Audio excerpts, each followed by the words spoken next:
Bonjour, voici la correction du NO 187.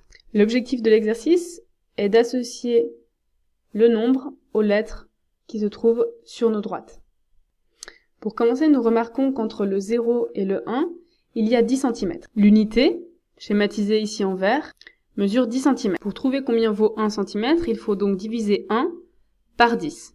Chaque centimètre représentera donc un dixième de l'unité. Un dixième est égal à 0,1. En sachant cela, il est maintenant plus facile d'identifier quels nombres sont associés aux lettres. Entre le 0 et le B, il y a 1 cm. Autrement dit, B représente 0,1, le nombre 0,1, ou un dixième. Le nombre A se trouve également à 1 cm du 0. Il représente donc le nombre moins 1 dixième, ou moins 0,1. Le nombre C se trouve à 2,5 cm du 0, soit il représente le nombre 2,5 sur 10. 2,5 sur 10 est égal à 0,25. Attention, ce nombre n'est pas une fraction. Pour obtenir une fraction, nous pouvons par exemple multiplier le numérateur par 2 et le dénominateur par 2 pour obtenir 5 vingtièmes. Là de nouveau, si nous divisons le numérateur et le dénominateur par 5, nous obtenons 1 quart. Nous savons bien que 0,25 est égal à 1 quart. En effet, si nous avions divisé notre unité 10 cm en 4 parties égales, nous aurions obtenu des parties de 0,25.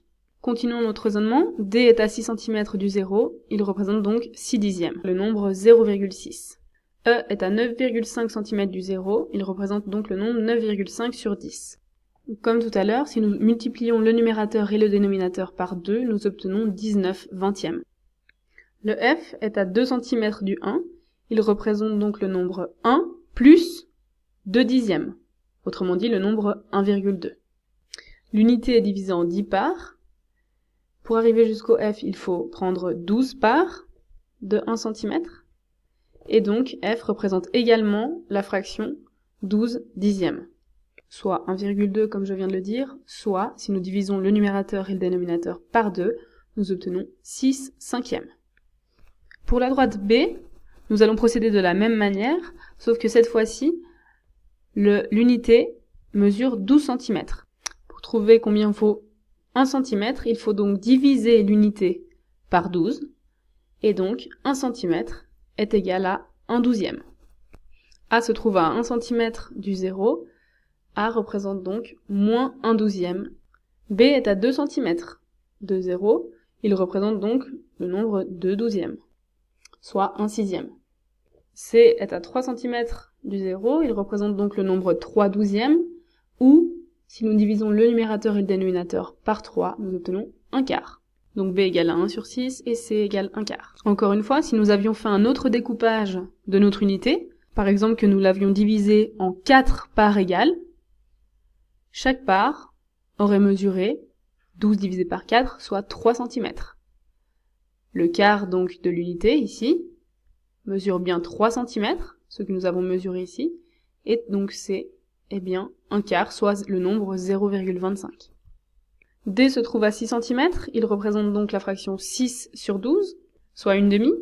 Il représente donc le nombre 0,25, soit la moitié de notre unité, 6 cm, alors que l'unité mesure 12.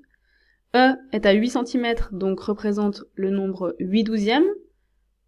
Et F est à 10,25 cm de 0, il représente donc le nombre 10,5 douzièmes. Pour transformer ce nombre en une écriture fractionnaire, nous multiplions le numérateur et le dénominateur par 2. Nous obtenons alors la fraction 21 sur 24.